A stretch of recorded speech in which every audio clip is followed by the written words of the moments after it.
సరే ఇక ఆంధ్రప్రదేశ్ విషయానికి వచ్చేసరికి పవన్ కళ్యాణ్ గారు పంచాయతీరాజ్ శాఖలో ఉన్నారు. ఆ శాఖ ఇప్పుడు దివాలా తీసిందంటే ఒక వార్త ప్రచారంలో ఉంది. అంటే కడపకు చెందిన జెడ్పీటీసీ, ఎంపీటీసీలు హైకోర్టులో పిటిషన్ ఏసారు. మాకు 2024 నుంచి కూడా సాలరీలు రావట్లేదు. అసలు డబ్బులే లేవు అని చెప్పేసి. సో, ఈ విధంగా పవన్ కళ్యాణ్ గారి శాఖ దివాలా తీయడం ఏంటి? కనీసం సాలరీలు ఇవ్వడం లేదని ఒక చర్చ జరుగుతుంది. అసలు ఏం జరిగింది సార్? అంటే ఇప్పుడు అక్కడ జరిగే చర్చకైనా కానీ హ్మ్. ఇక్కడైనా తెలంగాణలో జరుగుతున్న చర్చకైనా ఇదే లింకు. అక్కడ కూడా గతంలో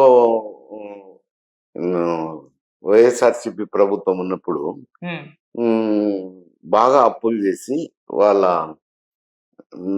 వాళ్ళ సంక్షేమ కార్యక్రమాలు అమలు చేశారు. దానికి దాదాపు అక్కడ కూడా చాలా అప్పులు చేశారు. 14 లక్షల కోట్లు ఎంతో చేసినారు. అంటే దానికి వడ్డీలు కంతులు 55,000 కోట్లు కడుతున్నారు. అక్కడ కొంచెం రెవెన్యూ ఎక్కువ కదా ఆంధ్రాలో. 55,000 కోట్లు వడ్డీలు కంతులు అవుతున్నాయి. శాలరీస్, పెన్షన్స్ 60% అక్కడ పోవాల్సింది. ఇప్పుడు వచ్చిన ప్రభుత్వానికి వాళ్ళ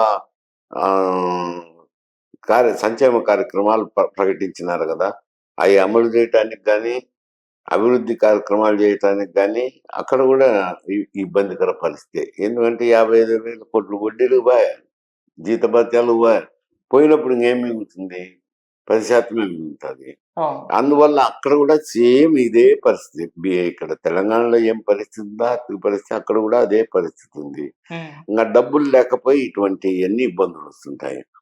ఇప్పుడు పంచాయతీరాజ్ శాఖ అనేది సపరేట్ ఏం కాదు, అది కూడా ప్రభుత్వంలోనే ఒక విభాగము. ఆ శాఖకు కూడా నిధులు కేటాయించాల్సిందేమి, బడ్జెట్ లో కేటాయించాల్సిందే కదా.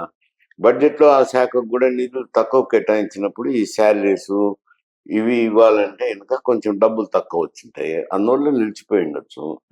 అది ఇంకా ఏదో కింద మింద పడి సర్దుబాటు చేస్తారు. అది ఒక పంచాయతీరాజ్ శాఖేని కాదు, అన్ని శాఖలకు అదే పరిస్థితి ఉంది. సార్, అంటే 2 years నుంచి 2024 అంటున్నారు. ఇంతవరకు ప్రొలాంగ్ అయిందంటే ఇది పవన్ కళ్యాణ్ గారికి తెలియకుండానే జరిగిందా?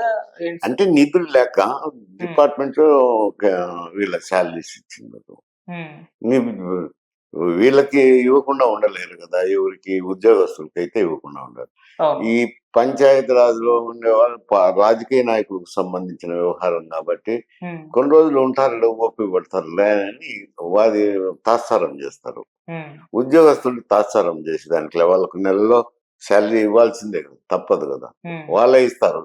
వీళ్ళవన్నీ పక్కన పెడతారు నిధులు లేక. నిధులు కేటాయించితే ఆర్థిక శాఖ బడ్జెట్ లో నిధులు ఆ శాఖ కేటాయిస్తే అప్పుడు వాళ్ళు ఇస్తారు. సరే, ఇప్పుడు కోర్టు వరకు వెళ్ళింది. సో అది అక్కడికంటే వీళ్ళు ఏమైనా సార్ట్అవుట్ చేసుకునే ప్రయత్నం ఏమైనా చేస్తారా, లేకుంటే కోర్టు ఏమన్నా డిసిజన్ తీసుకుంటారా? డెఫినెట్ గా చేస్తారు, ఏదో ఒక ప్రాబ్లం సాల్వ్ చేస్తారు. ఇప్పుడు వచ్చింటది కదా, వాళ్ళు ఏదో కోర్టుకు పోయింది, ఇవన్నీ ప్రభుత్వం దృష్టికి వస్తాయి. ప్రభుత్వం దృష్టికి వచ్చినప్పుడు కొంచెం అదనపు నిధులు ఇస్తే అప్పుడు వీళ్ళకంత పేమెంట్స్ చేస్తారు. సరే, ప్రతిపక్షాలు కూడా దీనిపైన పవన్ కళ్యాణ్ గారు ఉన్న శాఖలే దివాలా తీసాయి చూడండి అంటూ కూడా ప్రచారాలు చేస్తున్నారు. మామూలు, ఎందుకంటే ఆయన కొత్తగా పెట్టినాడు పార్టీ,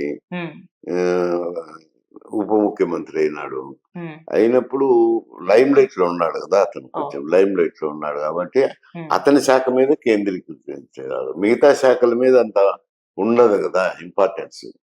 ఆయన తింటానే ఇంపార్టెన్స్ వస్తుంది కదా, దానివల్ల అట్లా చేసింటారు. అంటే ఇది వైసీపీ చేసిన అప్పుడు చేసిన అప్పులే ఇప్పుడు టీడీపీ అంటే కూటమి కదా, కూటమి అనుభవించాల్సిందే కదా. గతంలో వైసీపీ చేసిన అప్పుడు ఇప్పుడు కూటమి ప్రభుత్వం అనుభవించాల్సిందే, తప్పవు కదా, అది వారసత్వంగా వచ్చేది కదా. ఏదైనా రాకపోవచ్చు కానీ అది మాత్రం వస్తాయి కదా వారసత్వంగా. Okay sir, thank you so much sir.